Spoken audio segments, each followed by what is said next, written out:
Hello my friends, welcome back to Refit and Sail. My name is George Isted, the Silent Boat Butler, and this is my SJ320. I refit and repair boats for a living, but I also feature my own boats on this channel. And in this episode, we are going to be doing a bit of a battery upgrade. This is the first stage in a battery upgrade. This is actually surprisingly heavy, and I'm also going to be looking at some of the lines because I have some shiny, lovely new ropes because a lot of the cordage on this boat was pretty tired to very tired. So I've got some new ropes, I've got a battery, and we're going to go and do some work. As you can see, I don't have a mainsail at the moment on. That is off for a little bit of a modification. It is getting a second and third reef put into it, so I can't go sailing. I can't make the most of this beautiful weather.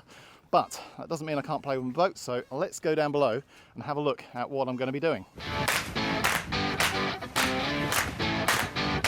It's too nice to go inside just yet, so let's talk about batteries out here. This boat currently has a very simple and arguably very inadequate battery setup. So it came with a pair of 85 amp hour lead acid batteries, just cheapo batteries, flooded lead acids, which are down under the chart table, seat back down there, and unfortunately they're on a 1-to both switch, so in theory one is for engine cranking, the other is for running the boat. Now if you're only able to use one of those batteries for running all the domestic loads on the boat, you technically, assuming the batteries are in good condition, only have about 50% of that 85 amp hours usable, so you have about 35 amp hours. That is not a lot. So I am going to be doing a big battery upgrade on this boat. I am going to be putting a lithium battery bank in here, but I don't have all that kit right now. So the cheapest and easiest way for me to get some more capacity into this boat is to install a separate dedicated starter battery, which I'll talk about in a minute, and then I'm going to parallel the two batteries that are in there. These are quite small, these little AGM starter batteries, so I can slot it in alongside the existing batteries. I can do a little bit of wiring jiggery pokery and install some fuses because there are no fuses on any of the batteries on this boat. So I'm going to install some fuses, install that as battery one for the engine starter battery, jiggery pokery with the wires to make the two batteries that are separate banks at the moment a single bank, and that will effectively double my usable capacity to run the pilot, run the instruments, just generally run the boat when I'm out racing. Because if you saw last episode, I went out for a sail to test the new built-in pilot that is permanently attached and built into this boat now,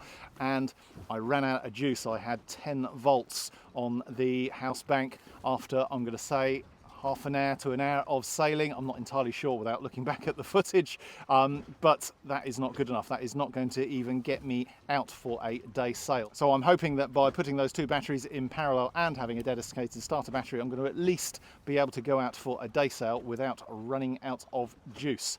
So as I have alluded to, this is a dedicated starter battery. This is an AGM, it's an Odyssey Extreme ODS AGM 40E, so it's a 40 amp hour battery, but these batteries are not about their amp hour capacity. They are all designed for high cold cranking amps. They are designed with very thin lead plates in here so that you get lots of surface area, so you can get lots of amps out of it very quickly. So they're perfect for starting engines. They're not really designed for house or domestic loads. So I've installed lots of these. What's nice about them being AGM is they don't leak, so you can put them in any orientation you like. I tend to put them upright, but you don't actually need to.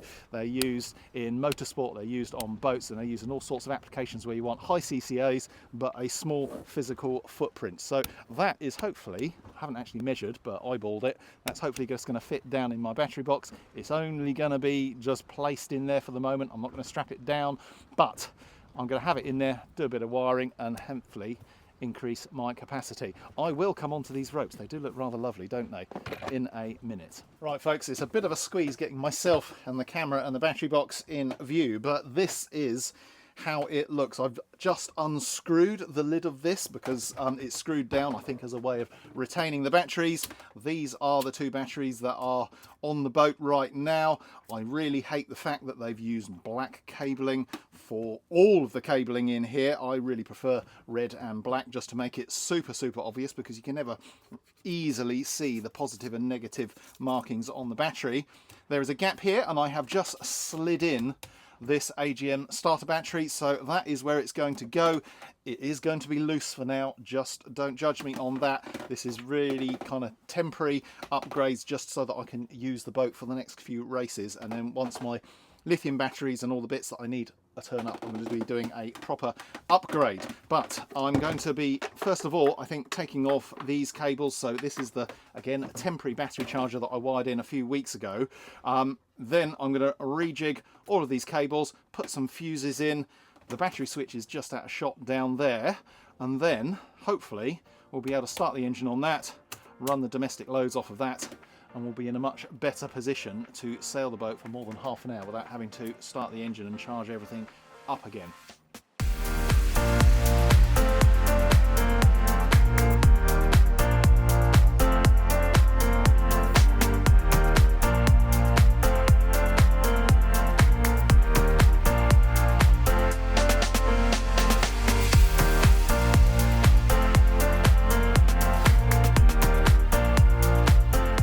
Everything out that needs to come out in terms of old black cabling, which I would prefer would be red.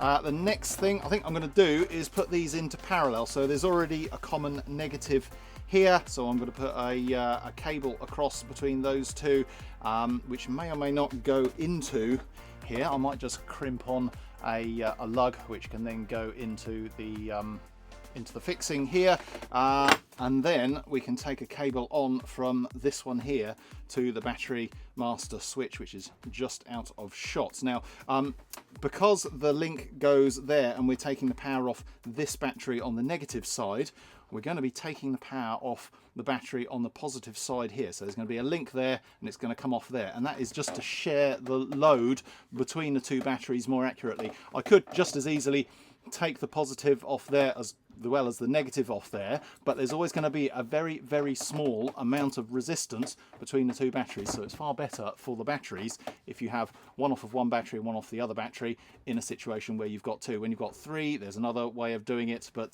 that is best practice, generally speaking. So I'm going to crimp up some link cables, and then I can put a fuse in. I'm going to be using the cable which I've helpfully put out of shot, so I've got a mixture of 25mm cable. I've just got some bits left over in the workshop. I've got some 35 as well. I've got all the appropriate lug terminals to crimp on, put a fuse in, and then take it from there.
Well, there we have the domestic bank, now a bank of two batteries in. Nothing's really done up tight at the moment, but before I tighten everything up, I want to get the engine starter battery in there and just work out where those cables are going to go. But this is already a lot safer because I've put a fuse in here, so I'm using mega fuses.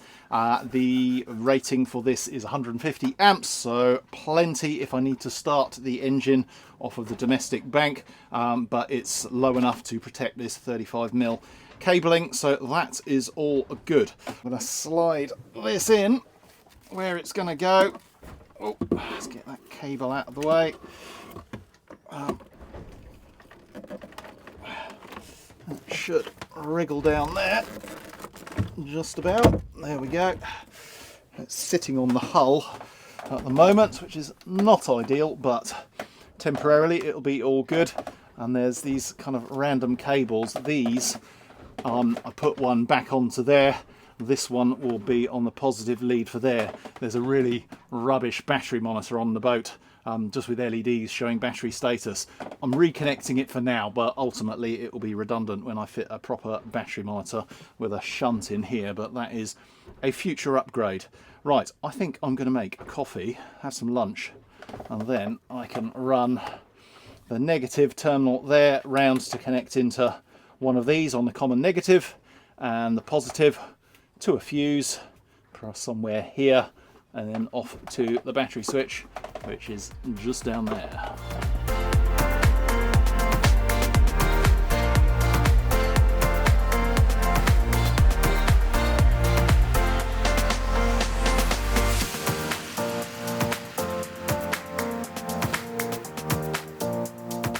Well folks, this is just about as done as it's going to get for today. Now I know there are going to be some people in the comments that are probably going to think, well, that hasn't been done properly and that's loose and this is not quite up to standard. Well, I'm afraid, yes, you're probably right, but this is a whole lot safer than it was, and I have just doubled the battery capacity in the boat. In terms of the house bank is now 2 batteries, not 1. It's a whole lot safer because there are fuses in the system, and actually having red cables for the live side, the positive side of the system, is a lot safer, I think, because if you come in here when you're tired and you're trying to sort out a problem, at least you're not going to confuse things, because there is a very obvious difference between the negative side and the positive side on the system. All that's left to do now is I'm going to reinstall the temporary battery charger that I had built into this system. I'm going to put that back in. It is temporary again because it's not suitable for lithium batteries, so when I go for the lithium upgrade, that will also go into the workshop as a spare battery charger. These batteries cannot physically come out of the locker once the lid is on, because the lid is screwed down. So whilst these are kind of loose, they could kind of pull out, they actually couldn't fall out, if you know what I mean. I might just wedge this in a little bit. I'll see if I can find some blocks of wood or something just to wedge this one in a little bit better, because that one is quite secure. But apart from that, she's all done. Right, we're back outside the boat now. It's too nice to be stuck inside doing very boring electrical stuff. And next to me, I have a nice selection of new ropes. This isn't all the new ropes that are going onto the boat. Some of them are still with my rigger being spliced in bits and pieces, but these are the ones that he's had time to do. These are all from Kingfisher Ropes. Now, I have been using Kingfisher for many years. I can't think how many. They're a very established rope manufacturer here in the UK, and you can see them in the chandlery, or you can ask your rigger to use Kingfisher or any other brand, but I've been using Kingfisher for many years because I think they're really, really good quality ropes, and they don't break the bank, and yeah, I've just been very, very happy with them. Now, let's just talk about what I've got here and why I'm using them. So obviously, you can get all sorts of different sorts of ropes, everything from 3-strand polyester, which you wouldn't use for rigging, but you might use for mooring lines and that sort of thing. The next step up from there is kind of braid on braid. This is a type of braid on braid. This is what is called Kingbraid, actually. It is a lower stretch version of a standard braid on braid rope. And I would use this normally for control lines, which you can accept a little bit of stretch on. So this is my new main sheet. It is 10 mil, I think, looks about 10 mil, to replace my 6-to-1 or 3-to-1 main sheet. It's got a double-ended main sheet that is ultimately going to get replaced, but for now I just needed a new rope because the old one is absolute junk. So we have Kingbraid on the main sheet. I also have here a new spinnaker halyard. Again, the old spinnaker halyard has just about had it. I've gone Kingbraid on the spinnaker halyard because you don't need a super low stretch Dyneema rope on a spinnaker. A spinnaker is flown out the front of the boat. You're not worrying about exactly how much tension you're putting in the luff of it, because there is no, well, there is a luff, but you're not stretching it out as you would a normal head sail. So I've got a 8 mil Kingbraid red spinnaker halyard here, and then we get onto the more high-tech fibres. So let's move on to this one. This is probably the most expensive of the halyards that I'm replacing. This is the main sheet halyard. So I've gone for a 10 mil rather than 8 mil on this. This is a racing Dyneema, so it is super low stretch, but it's what they call their pro sheet. And the reason I've gone for the pro sheet is the cover has It isn't just polyester, it is, I think, a mix of polyester and Technora. I'm going to have to double check that, and I'll put a note down there if I've got that wrong, because I've got laminate sails on this. There's very limited stretch in the sailcloth itself, and so you want to be able to set the luff tension quite accurately, and that is why we use Dyneema on sheets as opposed to something more stretchy like braid on braid. So we've got a 10mm Pro Sheet Dyneema, SK78 Dyneema in this for the main halyard. And then we have Genoa or jib halyard. This is also Dyneema, but this is more of a cruise Dyneema, I think, from memory. This is 8mm because it's a fractional rig, it's a smaller sail, and 8mm is more than strong enough. Interestingly, I think the difference between racing Dyneema and cruising Dyneema is actually the size of the Dyneema core in here. So if you go for a 10mm racing Dyneema, quite often it'll be an 8mm Dyneema core and then a cover on it to bring it up to the 10mm, whereas if you go for a cruising Dyneema, quite often on a 10mm rope you may only have a 6mm Dyneema core in it, and then there might be a packer or a filler layer and then the outer cover. Now, just because it's only got a 6mm doesn't mean it's inappropriate. It will probably be more than strong enough for what you need, but that is quite often the difference between racing Dyneema and cruising Dyneema. There is also different qualities of Dyneema in the side of the rope, so you can get SK76, SK78 and even SK99, I think.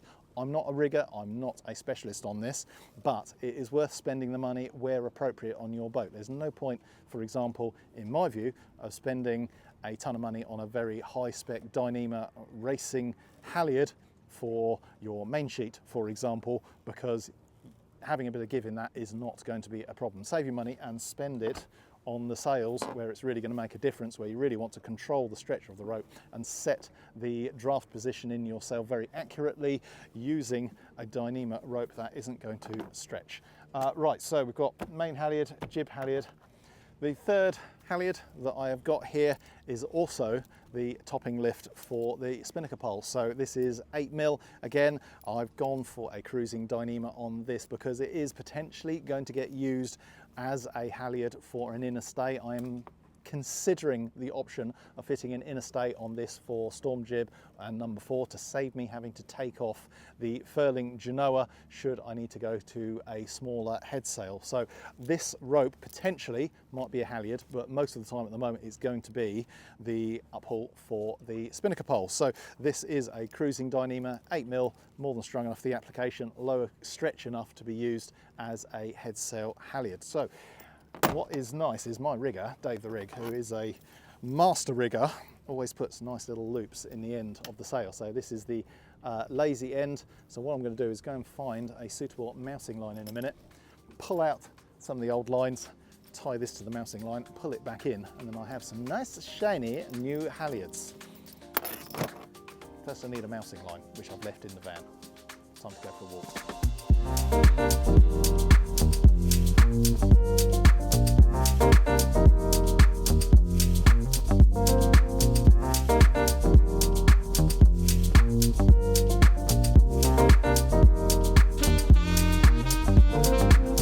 Now I could have made that job a whole lot easier if I had actually gotten all the knots and the twists out of the new halyard before I pulled it into the mast, but I don't know what it is about ropes, but as soon as they're on camera they love to tie themselves into knots. But anyway, main halyard is now in.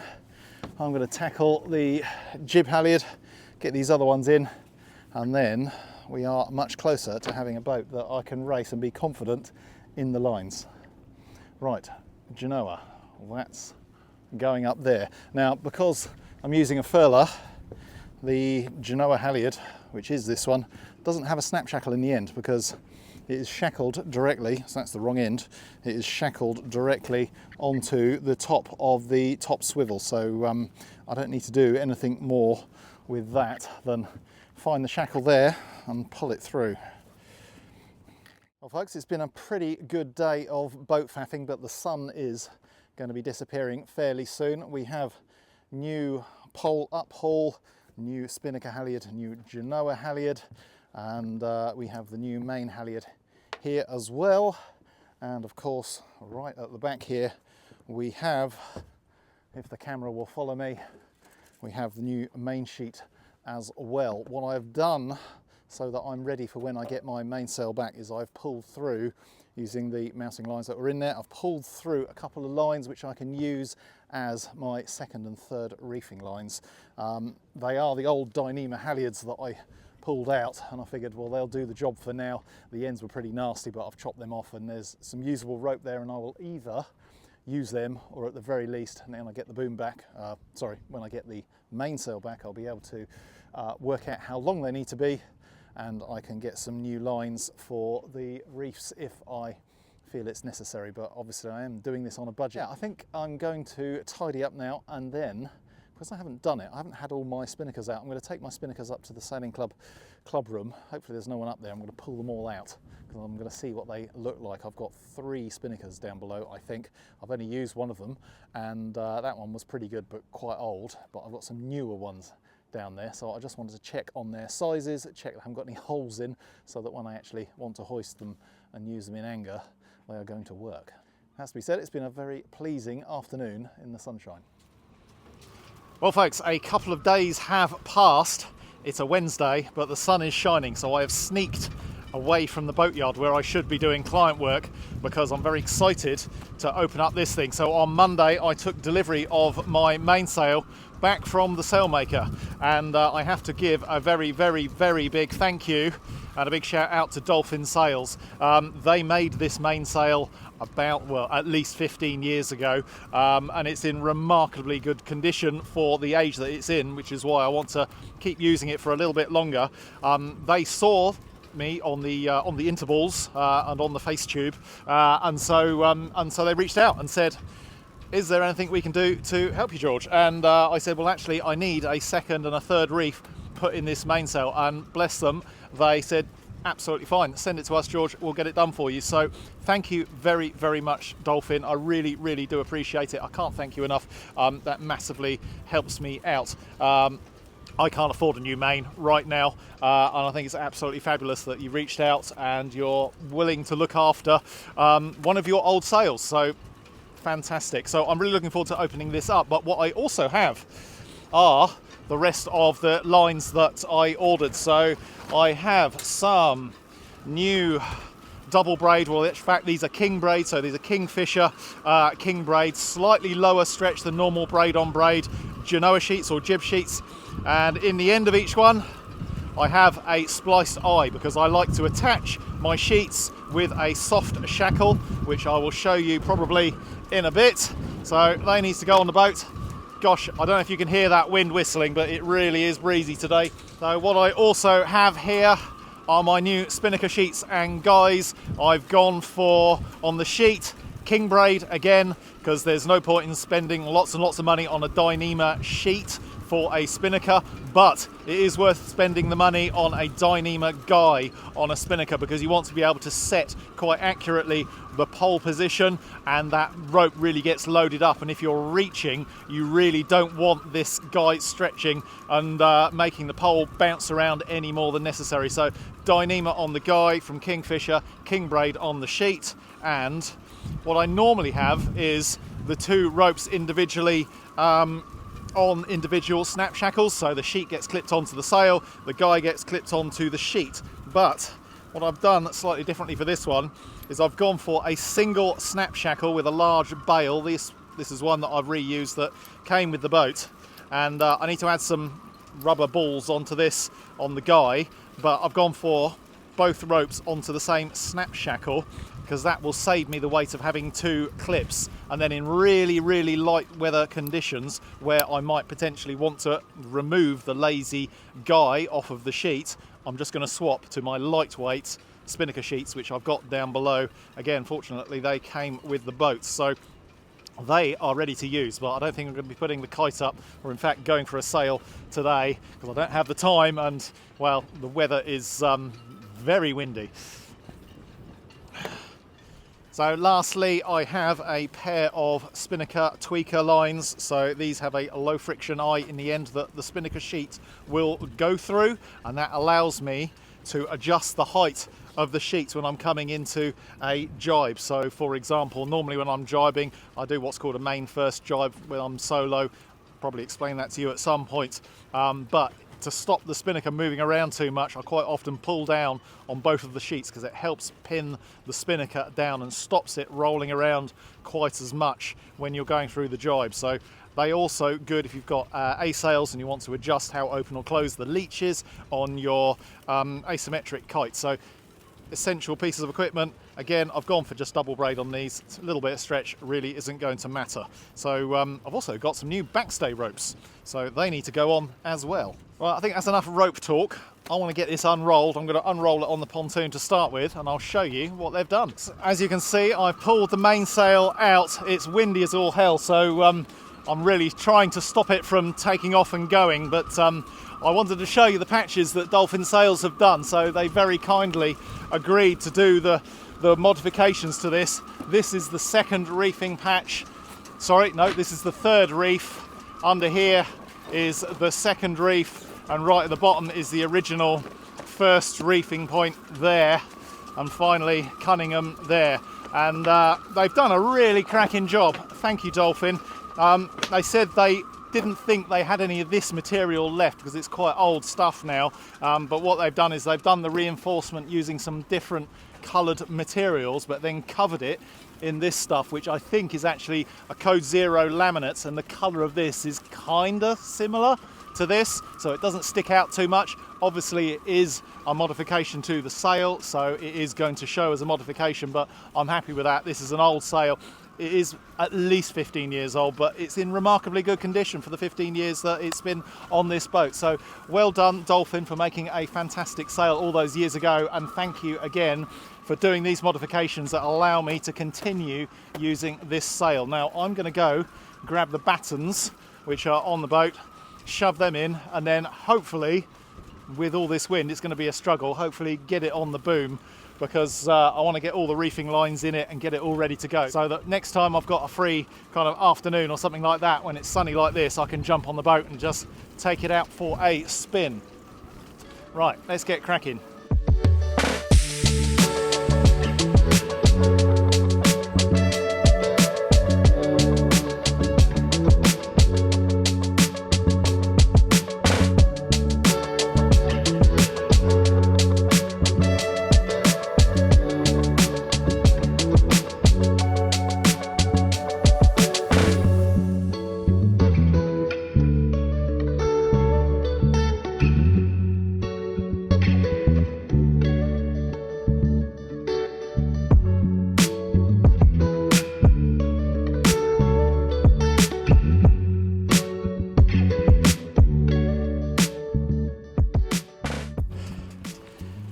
It's on. Now, a more sensible person than me would have probably turned the boat around so it was facing into the wind, but the wind's actually coming from the quarter, and I'm on my own, and I just want to get it on because I have such limited time to play with my boat. But it's on, it's trying to take off. I'm going to get reefing lines in. I'm going to switch the camera off because I'm worried it's going to blow over, and I'll see you in a bit. Well folks, I've done the best I can in terms of folding this and getting it on the boom. I'm going to put the cover on in a minute to keep the UV off, because that is one of the key things that kills sails, as well as sea miles and chafe and all those things. Keeping the sunlight off your sails when they're not up is the best thing you can do to keep them in good condition. So I'm going to pop the cover on in just a tick, but before I do, I am going to also show you some nice new bits I've got from these boys here at Harken. Oh, it does say it on the box. There we go, Harken.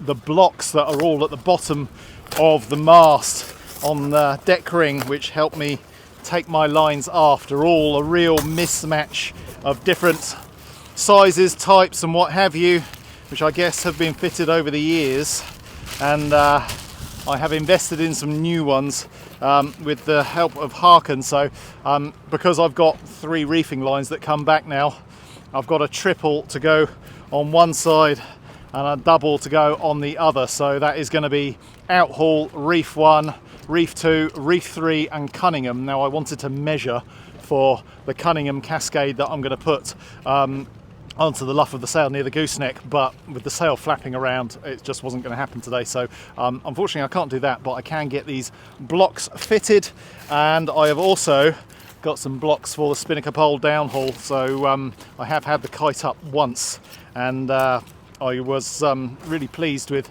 getting it up and down again. In fact, I put up what I thought was the largest spinnaker, and at the end of the last bit of recording I did about 3 days ago at the weekend, I said I was going to take my spinnakers up to the club room and open them all up, and it turns out that what I thought was my largest spinnaker isn't my largest spinnaker. It is my oldest spinnaker, because I pulled out that one and then I pulled out and put on top of it the spinnaker which is marked S2, which would indicate that it is the second largest symmetrical kite, and it's larger. So so I'm going to go with that one, and I think that's the one that I have used in terms of measurements on the IRC certificate, which has now been sent off. But when I flew that kite, I kind of jury-rigged the downhaul for the spinnaker pole, and I'm now going to do it a bit better with these carbo blocks. So I've got a single carbo block which is going to get attached to the bridle on the spinnaker pole, and I've got this carbo block which is going to go on the deck, so that I can have a 2-to-1 purchase. Ultimately I'm going to have the downhaul coming down both sides of the boat back to the cockpit, but for right now unfortunately I'm going to have it down just one side because I haven't sorted out the jammers in the cockpit. So it's all kind of work in progress, but it's nice to put shiny new bits, some nice bits of Harken jewellery on my boat.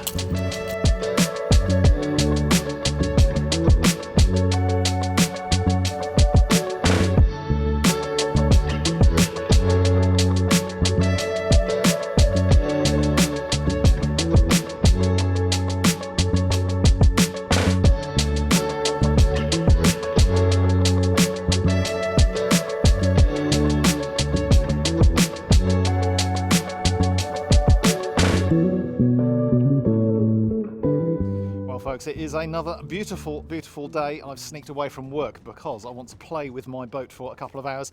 I've just put the third reefing line in here, which I hadn't done the other day because it was blowing around like crazy, but we've got a nice kind of 9 to 12 knots hopefully today, so that's all rigged so I can try out my reefing lines. I've got my new spinnaker lines on here all ready to go, so there's my Dyneema guys. The sheets are curled up at the back, all ready to go. I've got my new tweaker lines all rigged, and basically I just want to go out and play with stuff and see what it's like. I've also got obviously that battery mod, although I'll be perfectly honest with you, I have got lithium batteries on their way to me right now, so that is a future upgrade that is definitely going to happen. But it'll be nice to know if doubling the batteries up by paralleling them will give me a bit more capacity and allow me to sail for more than 30 minutes or so, which is the problem I was having. So I am going to untie the lines and maybe do a bit of filming out there and see how it all kind of works. That's the nice thing about just doing incremental mods on a boat. You can do a bit, you can test it, you can see if it works, you can do a bit more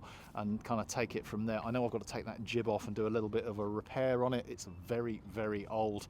The leech, where it's obviously been fluttering and moving, the laminate, the film-on-film laminate that it's made out of, is kind of reaching the end of its life. So I'm going to do a bit of a temporary repair on that in due course, but I'm not going to let it stop me from going out sailing. It's going to last for a little while to come. And so yeah, instruments on, a life jacket on, and we will take it from there. Well, here we are back out on the water, and it is rather lovely. I'm not going to say it's hot, but it's warm enough.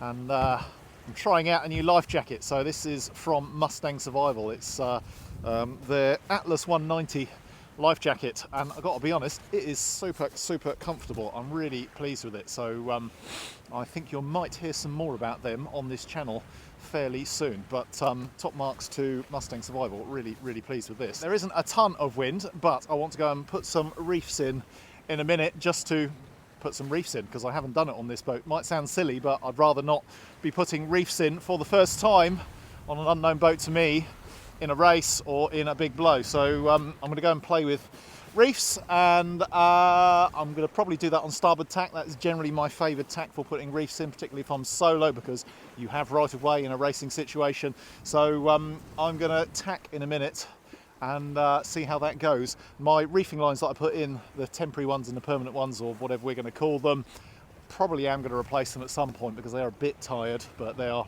old halyards that I had. I've just worked out how long they need to be because they were over length and I didn't want to cut them until I got the sail up. So with the sail up, I now know the maximum length. I'm probably, once I drop the sail, going to take the third reef out, because the reality is I'm not going to use the third reef put it this way, I'm probably not going to go out sailing if I need the third reef, but I would put the third reef in if I was taking on a very long kind of offshore passage where you don't know quite what's going to happen, just for the sake of safety. But I don't want all that rope flapping around and adding weight to the leach of the sail whilst I'm kind of sailing normally. So I'm going to tack and chuck some reefs in. I have limited time today. I was hoping to get the kite up to try out one of my other spinnakers. We'll see how we go, but the pilot is working well. I'm on the house bank of batteries, the very tired lead acids. They are currently holding up, but we've not been sailing long. Portsmouth is just kind of back there a bit, and it's very nice to be out on the water.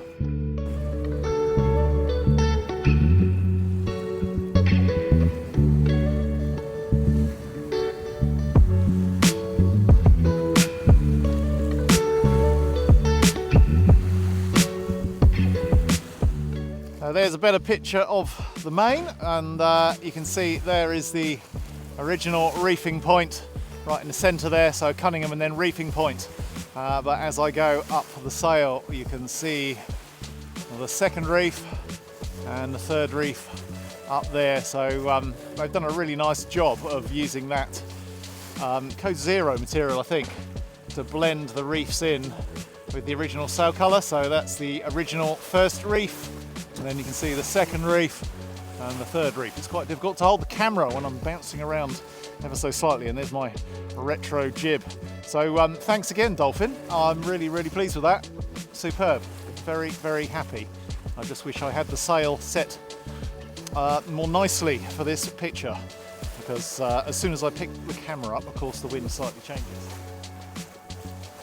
Well, unfortunately, I couldn't show you the reef going in because both of my action cameras have run out of battery through poor planning. But there we go. First reef in. I'm going to stick the second and third reefs in. Unfortunately, I can't record it because if I put my phone down, it's just bouncy enough that it's going to end up somewhere down there. So I'm going to just get on with it, I'm afraid. But there's not really enough wind to really properly test having reefs in to some extent, because every time I drop the main down the track down there just to kind of depower it to put a reef in, the boat slows down significantly because we've only got kind of I don't know, 8 knots, 10 knots of breeze at most, and that's not really enough to drive the boat through these waves. I know it looks pretty flat, but there's kind of short steep waves rolling in up the English Channel on this wind direction, and they're just enough to kind of stop the boat when you've only got a number 3 up. And there we have it, all 3 reefs put in. I'm going to mark on the boom where those lines need to be because they tend to slide up and down, or I may put something on them to stop them from moving, but everything worked as planned, so I'm really pleased with that. That sail is hopefully going to do me for a while with the third reef in. It's really lovely and flat, which is what you want in lots of breeze, unlike today, as I'm now crawling along with a number 3 and 3 reefs. So we're not going very fast. So it's time to shake these reefs out and maybe do a bit more playing around with tacking and jibing and enjoy the rest of the day. I've come up on deck because I want to get away from the noise of the engine. Unfortunately, I have run out of wind, almost run out of wind, and I've run out of time, unfortunately, to play with the boat for today, but I proved the reefs work. Thanks again to Dolphin.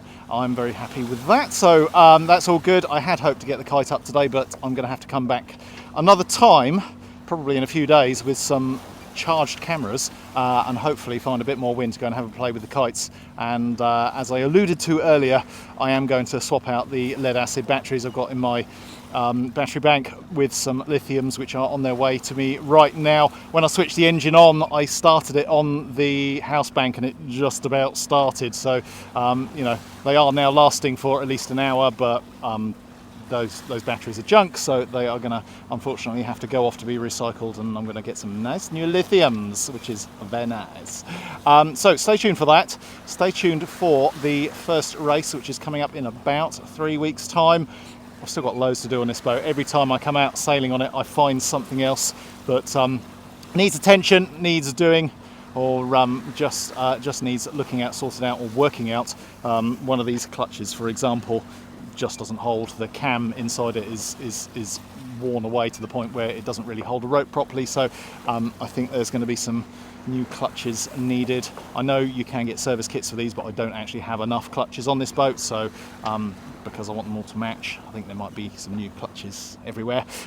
So we'll see when that happens, but thanks again for watching. I hope you've enjoyed this. It's a bit of a weird episode, this. It's been stretched out over a few recording sessions, and I can't 100% remember what I've done. Batteries, mainsail stuff, new lines from Kingfisher, which actually have been excellent. Really pleased with those. I wanted to try out the spinnaker lines, but I will try them out next time. Anyway, that's enough from me for today. Thanks again very, very much for watching. Thanks again to those that support the show using the link that's down in the description there. For those that buy me a beer or two, I really, really appreciate it. And I will see you next time for more refit and sail on this SJ320.